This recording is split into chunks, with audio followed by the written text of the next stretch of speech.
Un PDG millionnaire a quitté sa femme sous la pression de ses parents aisés.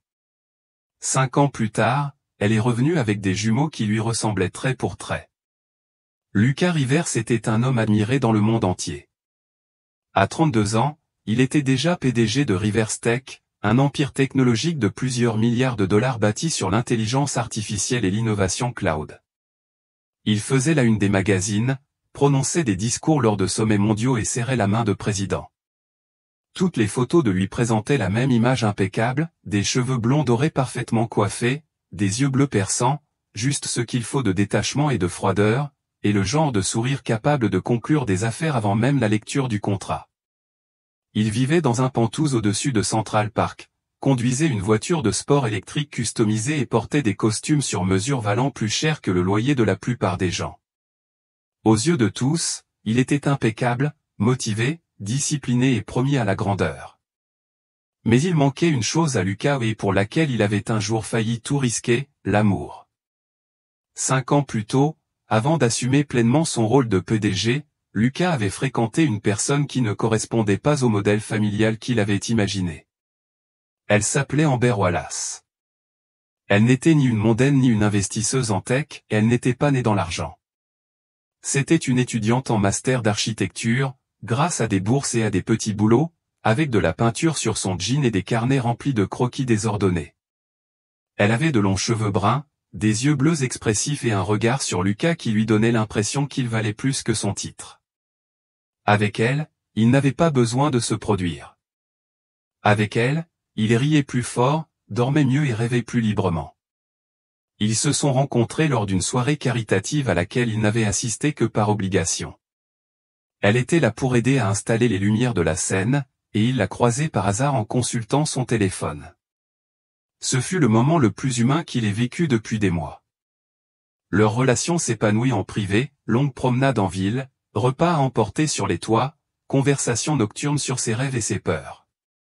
Elle se fichait de son argent, elle le taquinait à propos de sa montre hors de prix et refusait de le laisser payer son loyer. Elle le faisait se sentir réel. Dans un monde où tout en lui semblait organisé, pour la première fois de sa vie, il imaginait un avenir qui ne tournait pas autour des résultats trimestriels ou des réunions du conseil d'administration.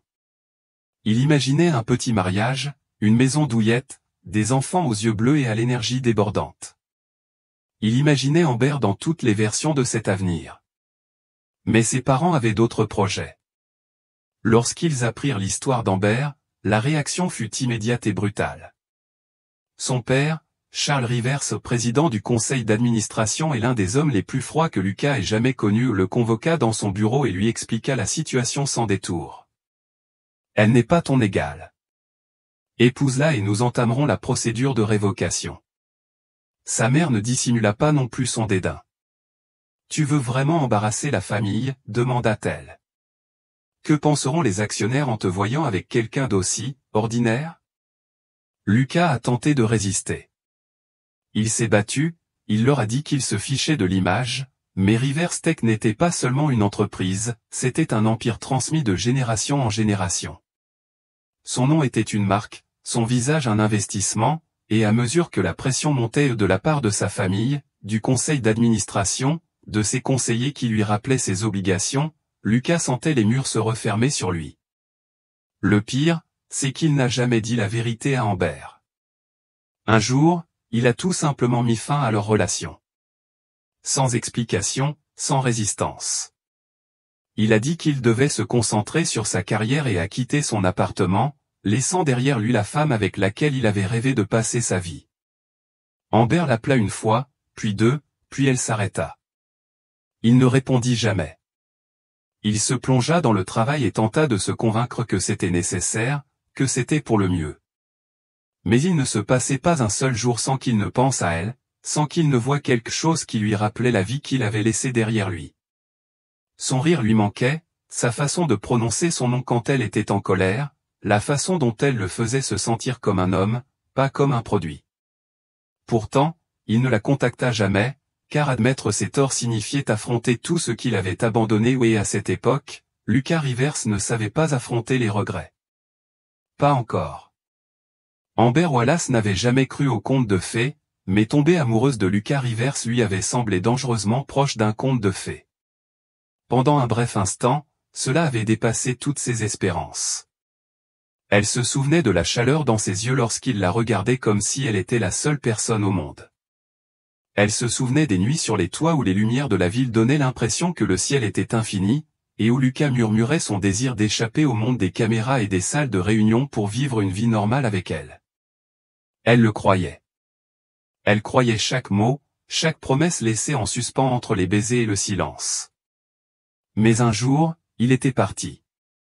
Pas d'adieu, pas d'explication, juste un message calme et soigneusement formulé, lui disant qu'il avait besoin de temps pour se concentrer sur son avenir.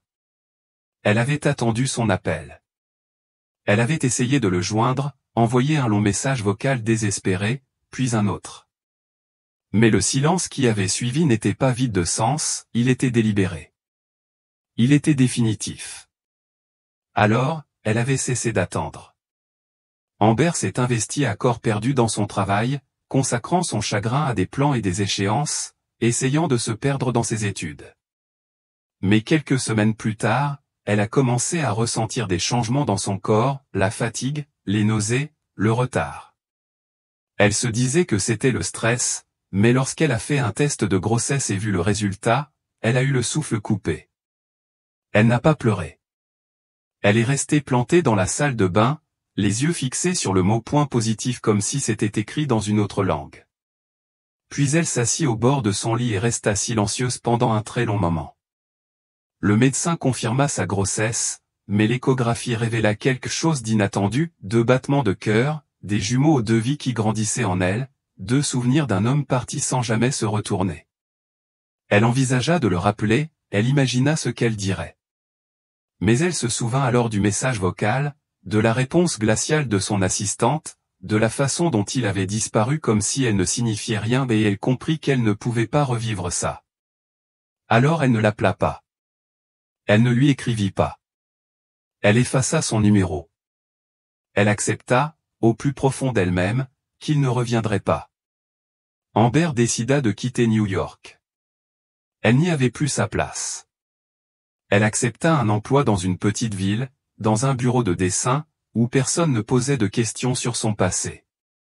Elle loua un appartement modeste et vécut prudemment, économisant chaque centime. Être enceinte de jumeaux fut difficile, mais elle l'était encore plus. Elle travailla malgré ses pieds enflés, ses nuits blanches et la peur d'être complètement seule au monde. Elle prit des vitamines prénatales grâce à des coupons alimentaires, sauta des repas pour acheter des vêtements de bébé et, le moment venu, donna naissance à 2 beaux garçons en pleine santé, Logan et Simon. Ils avaient les cheveux blonds dès le début et les yeux les plus bleus qu'elle ait jamais vus. C'était comme regarder 2 versions miniatures de l'homme qu'elle avait aimé.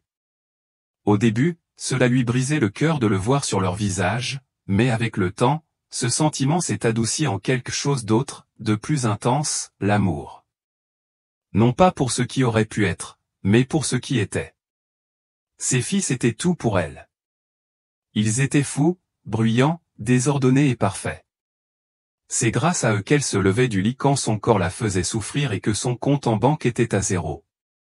Elle travaillait tard le soir, travaillait en freelance, acceptait des commandes ou des plans de magasins, de cafés, même de granges ou tout ce qui permettait de garder la lumière allumée.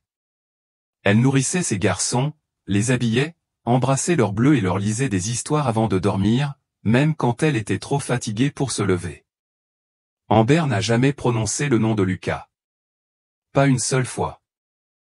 Quand les garçons lui ont demandé pourquoi il n'avait pas de père, elle leur a dit la vérité, avec douceur, parfois, on part par peur de l'amour, et ce n'est ni de leur faute ni de la leur. Elle n'a pas parlé de vengeance, elle ne s'est pas attardée sur le passé. Elle a consacré toute son énergie à élever 2 petits garçons gentils, forts et compatissants, et ce faisant, elle a trouvé son propre bonheur, qu'aucun privilège ne pourrait jamais acheter. Des petits garçons curieux et courageux qui ignoraient qu'ils portaient un nom de famille qui avait autrefois régné sur une ville.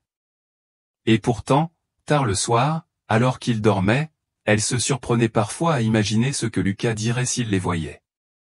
Les reconnaîtrait-il comme étant les siens? Ressentirait-il quelque chose, Ou ferait-il ce qu'il faisait le mieux, se détourner et faire comme si de rien n'était?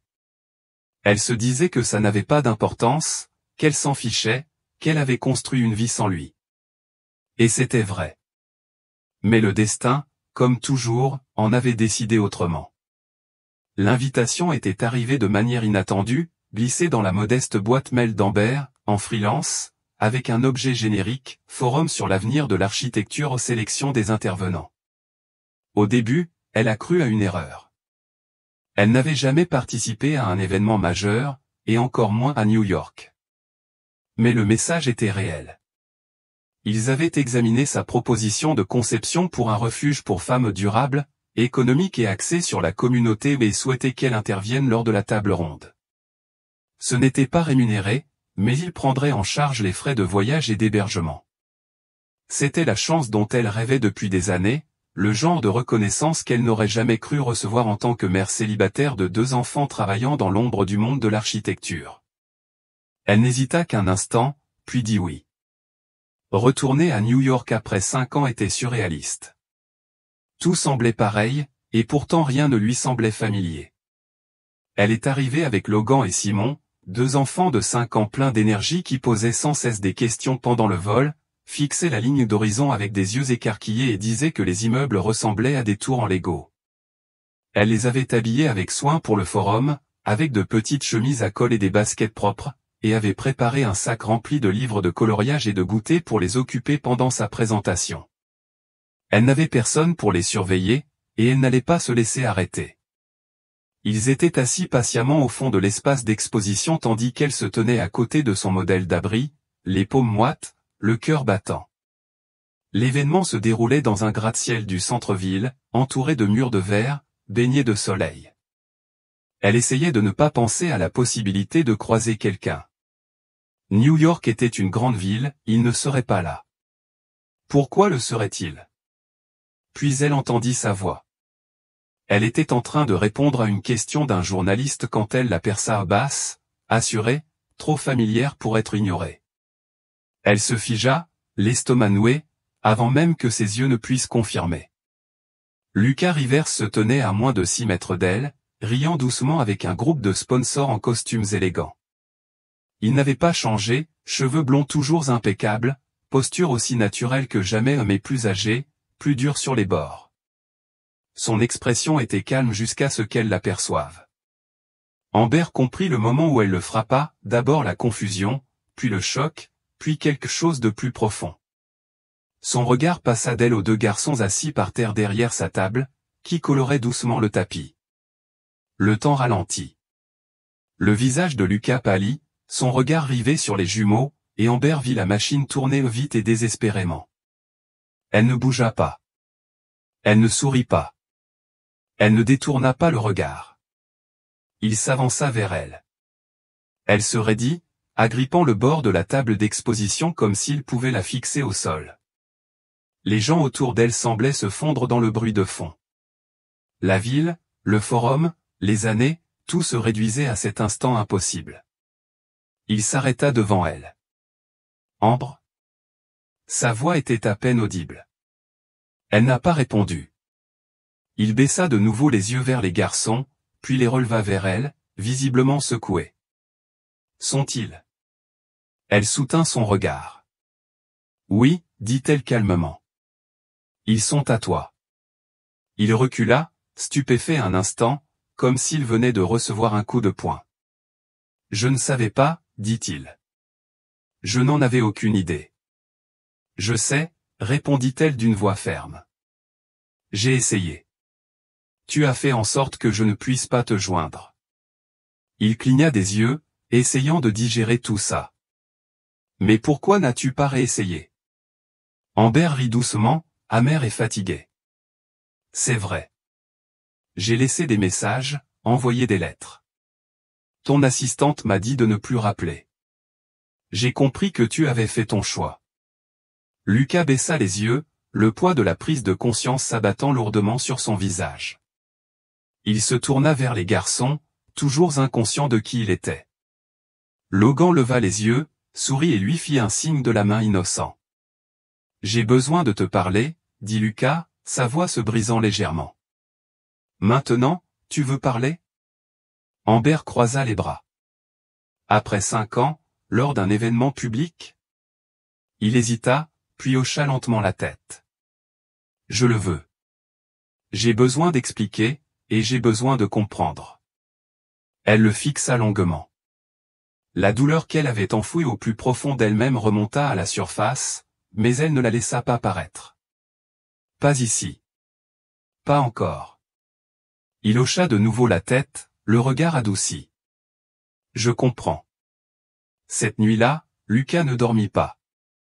Après la journée la plus longue et la plus éprouvante de sa vie, il retourna à son appartement, un lieu qui lui avait autrefois semblé être le summum de la réussite et qui lui semblait désormais vide, dénué de sens. L'image des 2 garçons persistait dans son esprit, obsédante et vivace. Logan et Simon, leur nom résonnait dans ses pensées comme un mantra dont il n'avait jamais soupçonné l'utilité. Il revoyait encore leurs yeux, si familiers qu'ils lui faisaient mal à la poitrine, et la façon dont il l'avait regardé sans le reconnaître. Ils ne le connaissaient pas. Ils ignoraient son existence. Et cette prise de conscience, plus que tout, le brisa. Le lendemain matin, il a demandé un test ADN privé. Il n'en a parlé à personne, ni à son assistante, ni à son équipe juridique, ni à ses parents. Ce n'était pas une question de légalité, c'était quelque chose qu'il ne pouvait nommer ou quelque chose d'urgent et de personnel, comme s'il avait besoin d'une permission pour croire la vérité, même si tout en lui la connaissait déjà. Les résultats tombèrent 3 jours plus tard, 99,9% de correspondance. Impossible de le nier, il était leur père. Lucas fixa le document en silence un long moment, puis le plia soigneusement et le rangea dans un tiroir, comme s'il s'agissait d'un objet sacré et lourd, non pas un morceau de papier, mais une porte qui venait de s'ouvrir. Une porte qu'il avait verrouillée de l'extérieur sans le savoir 5 ans auparavant. Il contacta Amber par l'intermédiaire du coordinateur de l'événement, sans vouloir insister. Elle accepta de le rencontrer une fois, dans un petit café du Lower East Side. Pas d'avocat, pas d'assistance, juste eux. Elle arriva avec sa force tranquille habituelle, vêtue simplement, les cheveux attachés. Elle paraissait fatiguée, mais sereine et plus belle que dans ses souvenirs. La vie l'avait façonnée de manière nouvelle, ajoutant à son regard une gravité inconnue auparavant. Il se leva lorsqu'elle entra, elle ne sourit pas. Ils étaient assis l'un en face de l'autre, 2 êtres séparés par des années de souffrance et 2 enfants qui, sans le savoir, les lient à jamais. Pendant un long moment, ils restèrent silencieux. Le bruit du café résonnait autour d'eux, tasses qui s'entrechoquaient, lait qui fumait, conversation à voix basse. J'ai les résultats, dit finalement Lucas. Ils sont à moi. Amber hocha la tête. Je sais. Il passa une main dans ses cheveux, cherchant désespérément les mots. Je ne sais pas quoi te dire, admit-il. Elle le regarda, les yeux clairs. Alors ne dis rien que tu ne penses pas. Il scruta son visage. Je veux dire tout, maintenant. Elle ne bougea pas, je te crois, dit-elle doucement. Mais ça n'efface pas ce qui s'est passé. Il baissa les yeux, la honte l'envahissant. Je voulais me battre pour toi. J'allais le faire, mais mes parents, le conseil d'administration, tout s'est écroulé. Je ne savais pas comment être à la fois l'homme qu'ils attendaient et celui dont tu avais besoin. Tu les as choisis, dit-elle sans malice. Tu es parti. Il hocha lentement la tête. C'est vrai. Et j'ai dû les élever sans toi. Amber grimaça, mais sa voix resta ferme. Pendant que tu bâtissais des empires, je construisais des berceaux. Pendant que tu faisais des discours, j'essayais de trouver de quoi dîner. Sa poitrine se serra. Ses paroles n'étaient pas cruelles, elles étaient juste vraies, et elles le touchaient plus fort que tout ce qu'il aurait pu imaginer. Je ne demande pas pardon, dit-il. Pas encore. Je veux juste avoir la chance de les connaître, de faire partie de leur vie, même si ce n'est qu'un petit moment, même si ce n'est que... Il hésita. Je ne peux pas revenir en arrière, Amber. Mais je peux me montrer maintenant. Je peux essayer. Elle l'observa attentivement. Ils ne te connaissent pas. Ils ne savent même pas ce qu'est un père pour eux. Je suis tout pour eux. Je ne veux rien te prendre. Il lui prit la main. Je veux juste contribuer à ce que tu as construit. Son regard s'adoucit. Alors commence doucement. Va les chercher à l'école un jour. Viens au parc. Assieds-toi avec eux. Laisse-les venir à toi. S'ils posent des questions, réponds-leur honnêtement. S'ils te fuient, ne leur cours pas après, sois juste là. Lucas hocha la tête, humble. D'accord. Je peux le faire. Du moment que c'est cohérent, dit-elle. Pas de va-et-vient. Jusqu'au bout. Je suis partant, dit-il sans hésiter. Quoi qu'il en coûte. Elle expira, un léger signe de soulagement. Bien. Ils se levèrent pour se quitter, non pas en amoureux, mais en coparents, ouvrant une nouvelle voie. Pas de câlin, pas de promesse, juste une entente, un accord fragile entre deux êtres liés à jamais. La première visite de Lucas à l'école des garçons n'avait rien à voir avec les événements d'entreprise auxquels il était habitué.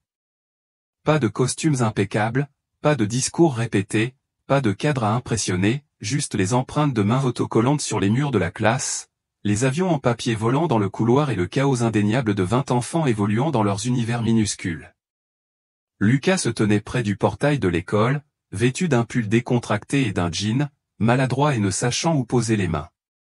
Il avait étudié des acquisitions de plusieurs milliards de dollars sans sourciller, mais attendre de récupérer ses fils ou des fils qui ignoraient même qu'ils étaient les siens lui donnait l'impression d'être un adolescent nerveux. Amber avait tout organisé avec soin. Elle avait dit aux garçons qu'un ami viendrait les chercher et les raccompagnerait au parc sans étiquette, sans explication, juste une occasion de le rencontrer en terrain neutre. Lorsque Logan et Simon sortirent en trompe de l'école, Lucas les reconnut instantanément, leurs cheveux blonds brillaient au soleil, et leurs yeux bleus identiques s'illuminèrent lorsqu'ils le virent, même s'ils ne le virent pas. « Salut, je m'appelle Lucas. Ta mère m'a demandé de t'emmener au parc aujourd'hui. Ça te va ?» Les garçons se regardèrent, puis le regardèrent. Logan pencha la tête. « C'est toi l'homme de l'immeuble avec tous ces gens en costume ?» Lucas sourit. « Oui, c'était moi. » Simon plissa les yeux. « Tu as des encas ?» Lucas rit. « Oui, beaucoup. » C'était suffisant. Ils lui prirent la main sans hésiter et ouvrirent la marche, discutant de dinosaures, de vaisseaux spatiaux et de la façon dont le professeur de Logan avait dit que Pluton n'était plus une planète, ce qu'il trouvait totalement injuste. Lucas écoutait tout, réagissant quand il le pouvait, mais surtout absorbant simplement leur voix, leurs expressions, leur joie absolue et sans filtre. C'était bouleversant, et c'était le meilleur sens du terme. Au parc, ils coururent vers les balançoires, et Lucas s'assit sur un banc à proximité, les observant quelques minutes. Il se laissa aller à croire que cela avait toujours été sa vie, qu'il avait toujours été là pour eux dans des jours comme celui-ci, dans des moments comme celui-ci. Mais cette illusion se brisa lorsque Simon tomba du toboggan et se cogna le coude. Il ne pleura pas tout de suite, il se figea, les yeux écarquillés et brillants, se demandant si la douleur valait bien les larmes. Lucas se précipita sans réfléchir, s'accroupit et vérifia doucement son bras. « Tu vas bien, dit-il doucement. Ça ne saigne pas, juste une bosse. » Simon cligna des yeux. « Tu parles comme maman. » Lucas marqua une pause, puis dit doucement, « J'essaie d'être bon. » Simon se pencha vers lui une seconde, et ce petit geste faillit briser Lucas en deux. Il leva les yeux et vit Logan debout non loin de là, l'observant attentivement. Il y avait quelque chose de calculateur dans son regard, pas vraiment de la suspicion, mais une appréciation sereine.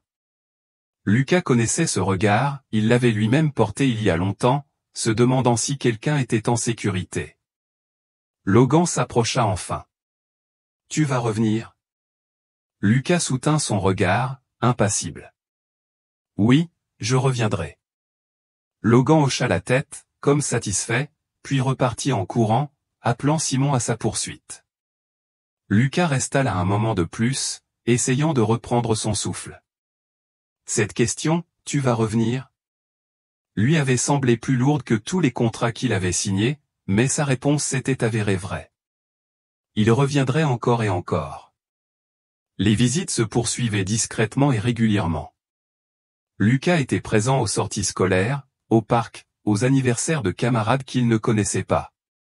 Il apprenait quelle brique de jus il détestait, quels super-héros étaient à la mode et comment les départager lorsqu'ils se disputaient la même pièce de Lego. Il apprit à s'agenouiller et à vraiment écouter, à ranger son téléphone, à être simplement présent. Avec le temps, les garçons s'habituèrent à lui. Il riait davantage, il l'appelait par son nom avec un peu plus de familiarité. Logan commença à poser des questions. « Connaissais-tu ma mère quand elle était jeune ? Habites-tu une très grande maison ? Pourquoi n'as-tu pas d'enfants ?» Lucas répondit honnêtement, prudemment. Il ne les pressait jamais. Il n'essayait jamais de gagner quelque chose qu'il n'était pas prêt à donner. Un soir, alors qu'il les raccompagnait à l'appartement d'Amber, Simon lui prit la main sans qu'on le lui demande. Logan fit de même, puis leva les yeux et demanda « Pourquoi souris-tu toujours quand on parle ?» Lucas les regarda tous les deux, les joues rouges d'avoir couru, leur sac à dos assorti rebondissant à chaque pas, « Parce que j'ai de la chance, » dit-il simplement. « Je suis ici avec toi. » Amber attendait à la porte, les bras croisés, incertaine. Elle l'observait toujours attentivement après chaque visite, comme pour évaluer s'il en méritait une autre. Mais cette fois, quelque chose changea. Elle vit les garçons courir à l'intérieur, riant, lui racontant l'histoire des balançoires et comment Lucas avait failli tomber en essayant de les faire tourner. Puis elle le regarda. « Tu n'es pas parti aujourd'hui, » dit-elle doucement. « Tu es resté même quand Simon a eu peur. Tu es resté même quand Logan s'est tu. » Lucas hocha la tête. « Je leur avais dit que je le ferais. » Amber baissa les yeux, puis le regarda à nouveau. Point continu comme c'est à point heurté d'un seul coup, sans grand geste ni discours émouvant, le mur entre eux s'abaissa non pas disparu, mais plus mince. Lucas savait qu'il ne s'agissait pas d'être pardonné en un instant, mais de se montrer présent à des centaines d'autres. Et il le ferait, à chaque fois. Lucas ne s'attendait pas à recevoir la nouvelle sitôt. Cela faisait presque 3 mois qu'il voyait Logan et Simon régulièrement. Il ne manquait jamais une visite, il n'arrivait jamais en retard. Il avait appris à rester silencieux lorsqu'ils étaient de mauvaise humeur, à se joindre à eux lorsqu'ils demandaient de l'aide pour des énigmes et à les écouter lorsqu'ils avaient juste besoin de parler, même si leurs propos n'avaient pas de sens. Il prenait garde à ne pas aller trop loin, trop vite. Il avait accepté le fait que, pour l'instant, il n'était que Lucas, l'homme qui apportait de bons en cas, jouait à tchat sans regarder son téléphone et riait à leurs blagues même si elles n'avaient aucun sens. Mais quelque chose avait changé. C'était un samedi après-midi. Amber avait un entretien pour un nouveau contrat de design et demanda à Lucas s'il pouvait garder les garçons quelques heures. Il accepta immédiatement, et elle les déposa à son appartement, qu'il avait récemment sécurisé pour les enfants, même s'il n'avait jamais pensé en avoir besoin. Les jouets étaient désormais rangés dans des paniers tressés au salon. Une petite table avec des crayons et du papier de bricolage était posée près de la fenêtre. Le réfrigérateur était rempli de jus de fruits, de fromage à effilocher et de céréales comme celles qu'on trouve avec les guimauves où il n'approuvait pas, mais il en acheta quand même parce qu'ils adoraient. Ça.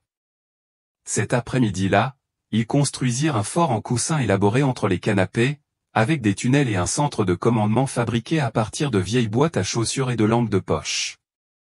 Logan se proclama capitaine. Simon insista pour être officier scientifique car il avait apporté une loupe. Lucas joua le rôle de commandant papa, un nom que Simon avait inventé à mi-parcours et le prononça sans réfléchir. Lucas resta figé une seconde, surpris par ce mot. Papa il ne répondit pas immédiatement, craignant qu'une réaction trop vive ne pousse Simon à revenir sur sa décision. Alors il sourit et joua le jeu. Mais intérieurement, il était en proie à une profonde confusion émotionnelle. Ce mot résonnait sans cesse dans son esprit, il ne l'avait pas encore mérité, ou peut-être l'avait-il fait, lentement, par morceaux, non pas par de grands gestes, mais par la constance, le temps et un amour discret. Plus tard dans la soirée, Après avoir mangé à emporter et être allongé sous le fort de coussin encore debout pour regarder un dessin animé, Simon se blottit contre lui et leva les yeux vers lui. « Je peux t'appeler papa maintenant, ou je dois attendre ?» Lucas sentit sa gorge se serrer. Il baissa les yeux sur le petit visage sérieux de Simon, puis sur Logan, qu'il observait lui aussi, tenant silencieusement son dinosaure en peluche préféré. Lucas tendit la main et les attira tous les deux contre lui. « Tu peux m'appeler comme tu veux, dit-il d'une voix pâteuse, mais si tu veux m'appeler papa, j'en serai très fier. » Simon hocha la tête. Logan lui adressa un petit sourire, le genre de sourire qui en disait long. Cette nuit-là, Amber vint les chercher. Elle les trouva endormis sur le canapé, Simon allongé sur la poitrine de Lucas, Logan blotti contre lui, tous deux ronflant doucement. Lucas s'était endormi lui aussi, son bras protecteur autour d'eux, la télévision continuant de briller doucement en arrière-plan. Elle ne les réveilla pas immédiatement. Elle resta là un long moment, à regarder. Quelque chose en elle, quelque chose d'enfermé commença à bouger. Elle vit comment Lucas les tenait dans son sommeil comme s'ils avaient toujours été là. Elle vit combien il semblait en sécurité, paisible. Lorsqu'elle le réveilla enfin, Lucas s'agita lentement, clignant des yeux en réalisant où il était et quelle heure il était. « Désolé, murmura-t-il, on a dû tous s'évanouir. » Amber secoua la tête. Ils étaient heureux. C'est tout ce qui compte. Alors qu'il soulevait doucement les garçons et les aidait à les porter jusqu'à la voiture, il la regarda. « Simon m'a appelé papa aujourd'hui, dit-il doucement. » Il lui demanda si ça lui allait. Amber ne répondit pas tout de suite, puis elle le regarda et dit, il ne l'aurait pas demandé s'il ne le pensait pas déjà.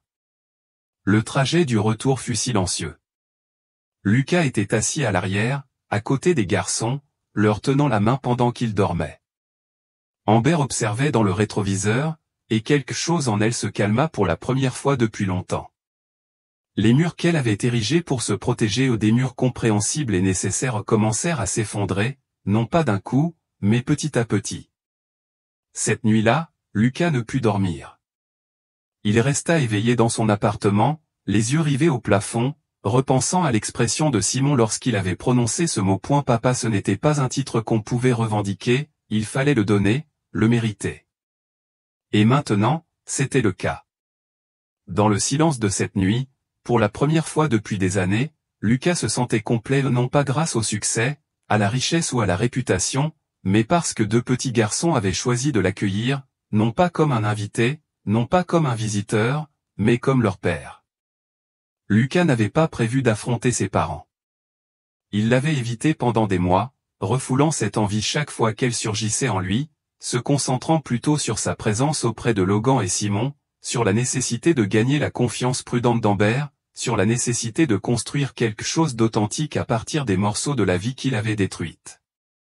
Mais il arriva un moment où le silence ne lui parut plus comme une force, il lui sembla abandonné.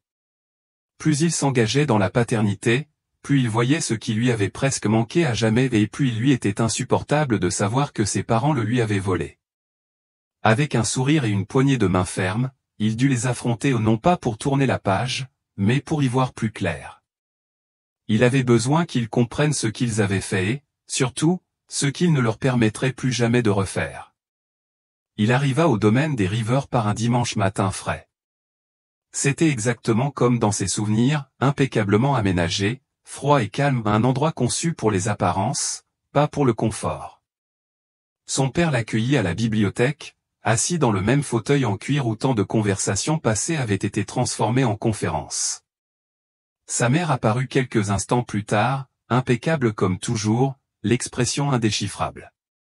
« Je suis surpris que tu sois venu, » dit son père en joignant les mains. « On pensait ne plus jamais avoir de tes nouvelles. » Lucas ne s'assit pas, il se tint près de la cheminée, calme mais inflexible. « Il faut qu'on parle d'Amber, des garçons. » Sa mère se raidit à son nom. « On t'avait prévenu il y a des années. » Lucas se tourna vers elle, la voix sèche mais maîtrisée. « Tu ne m'as pas prévenu. Tu m'as menti. Tu as bloqué des lettres, ignoré des appels. Tu as dit aux gens de la tenir éloignée de moi. » Son père plissa les yeux. Nous avons fait le nécessaire pour protéger ton avenir. Tu étais émotive, perdue. Tu aurais tout gâché pour une fille qui n'avait rien. Lucas prit une inspiration, la fureur montant dans sa poitrine. Cette fille est la mère de mes enfants, les garçons dont tu n'as jamais osé soupçonner l'existence. Rien, dit-il, et ils se sont avérés meilleurs que tout ce que cette famille a jamais produit. Sa mère se leva, la voix hachée. Ne dramatise pas. Tu crois qu'on n'a rien sacrifié pour toi, pour ce nom, pour ta réussite, pour la mienne? Lucas l'interrompit. Ça n'a plus rien à voir avec ce nom. L'entreprise, l'image, l'argent, rien de tout cela n'a d'importance si cela me coûte mon humanité. Tu as essayé de me faire choisir entre l'amour et l'héritage, et je t'ai écouté. J'ai abandonné la seule chose qui me restait, mais je ne referai plus cette erreur. Un silence pesant s'installa. Son père se renversa en arrière, son ton soudain plus calme, plus stratégique. Et maintenant? Tu vas jouer à la maison avec une femme et te faire passer pour un père de famille. Tu crois que le monde va gober ça? Lucas le regarda, dégoûté. Je me fiche de ce que le monde achète. Ce qui m'importe, c'est ce que Logan et Simon voient quand ils me regardent. Ce qui m'importe, c'est quel genre d'homme je suis quand je les borde le soir. Et je me soucie de la femme qui a porté ce poids quand je suis parti. Sa mère ouvrit la bouche, mais il la garda muette. Je ne suis pas là pour ta bénédiction. Je suis là pour te dire que ton contrôle s'arrête là. Si tu n'acceptes pas ma famille, tu ne feras pas partie de nos vies, c'est ton choix. Mais j'en ai assez de vivre sous ta version du succès. Ils ne répondirent pas immédiatement. Une fissure apparut dans la pièce, une fracture visible dans l'illusion de pouvoir qu'ils avaient toujours exercée sur lui. Pour la première fois, Lucas n'était plus le garçon en quête d'approbation, il était l'homme qui traçait les limites. Je te plains, ajouta-t-il doucement. Tu ne les connaîtras jamais. Tu n'entendras jamais Logan expliquer comment il pense que la lune contrôle les sentiments, ni ne verras Simon dessiner ses rêves. Tu passeras à côté de tout ça, et un jour tu réaliseras que tu as échangé tes petits-enfants contre le contrôle. Il se retourna et sortit, les laissant dans leur maison parfaite et vide. À son retour à son appartement, Amber et les garçons l'attendaient. Elle leva les yeux à son entrée et lut instantanément sur son visage. Tu leur as dit, dit-elle. Il hocha la tête. Tout. Et ils ne l'ont pas bien pris. Amber s'approcha. Tu le regrettes?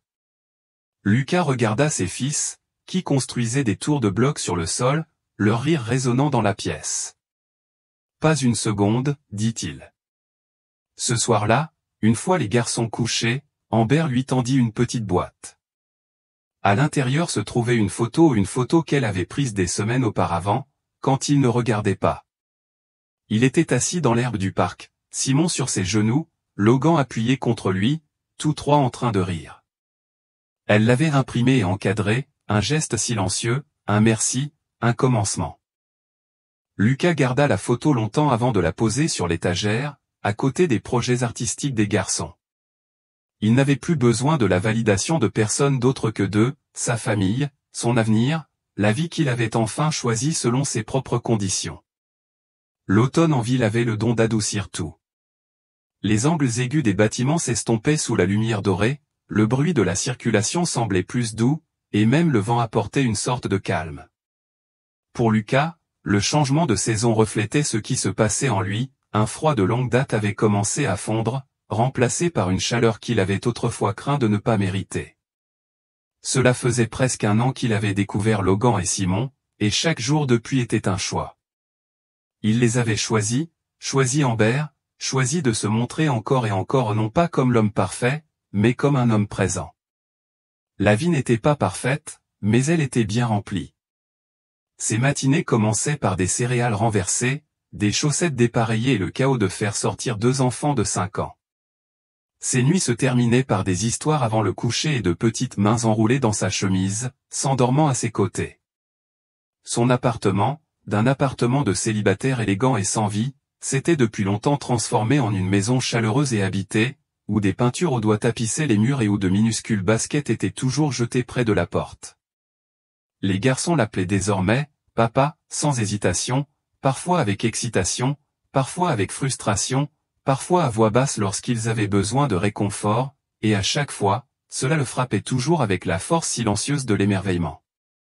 Amber s'était adoucie elle aussi pas complètement, il y avait encore des moments où le poids de leur histoire la forçait à se replier légèrement sur elle-même, mais ces moments étaient plus rares désormais, et toujours suivis d'un petit geste significatif, un regard, une main dans son dos, une phrase laissée inachevée mais comprise. Ils avaient renoué la confiance, non pas par des excuses théâtrales ou des gestes grandiloquents, mais par le simple rythme d'une responsabilité partagée et d'une attention mutuelle. Il la respectait plus que jamais, non seulement pour avoir élevé seuls les garçons, mais aussi pour l'avoir fait sans jamais se laisser aigrir par la douleur. Elle avait toutes les raisons de l'exclure à jamais, mais elle ne le fit pas. Ce pardon, tacite mais ressenti, était le plus beau cadeau qu'il ait jamais reçu. Un samedi matin, alors que les garçons jouaient dans le salon et qu'Amber préparait du café dans la cuisine, Lucas se tenait à la fenêtre, une petite boîte à la main. Elle n'était ni doublée de velours ni de marque, elle était simple, propre et soigneusement choisie. À l'intérieur se trouvait une bague, délicate mais solide. Il avait passé des mois à réfléchir à la manière de lui demander sa main. Au début, il avait imaginé quelque chose de grandiose, des roses, des photographes, un geste ample avec la ligne d'horizon en arrière-plan.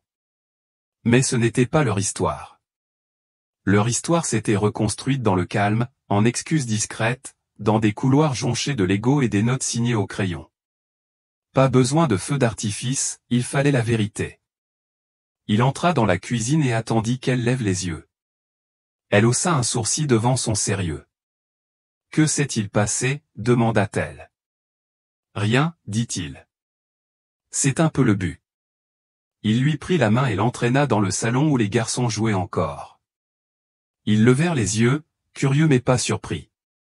Lucas s'agenouilla, et pendant un instant, tout autour de lui se tut. « Je ne veux pas réécrire le passé, dit-il. Je veux juste écrire la suite de l'histoire avec toi en tant que partenaire, en tant que père de nos garçons, en tant qu'homme qui comprend enfin ce que signifie aimer pleinement et se donner pleinement. » Les yeux d'Amber brillèrent, mais elle ne pleura pas, elle était trop forte pour ça. Elle sourit au d'abord légèrement, puis plus largement et hocha la tête. « Oui, dit-elle simplement. Parce que je n'ai pas besoin de perfection. J'ai juste besoin de toi. » Les garçons applaudirent, incertains de ce qui venait de se passer, mais sentant que c'était une bonne chose. Ils se jetèrent dans ses bras, le déséquilibrant jusqu'à ce qu'ils s'effondrent tous, rieuses, sur le tapis. Le mariage eut lieu quelques mois plus tard. Rien d'extravagant, pas besoin de lettres. Ils se déroulèrent dans le petit jardin communautaire qu'Amber avait contribué à aménager des années auparavant. Les amis étaient réunis, silencieux, entre des rangées de soucis à floraison tardive et des clôtures couvertes de lierre. Les garçons portaient des gilets assortis et portaient les alliances, trop excités pour descendre lentement l'allée. Amber portait une simple robe ivoire, les cheveux détachés, une marguerite plantée derrière une oreille. Lucas ne pouvait s'empêcher de sourire tandis qu'elle s'avançait vers lui, le pas assuré, les yeux rivés sur les siens.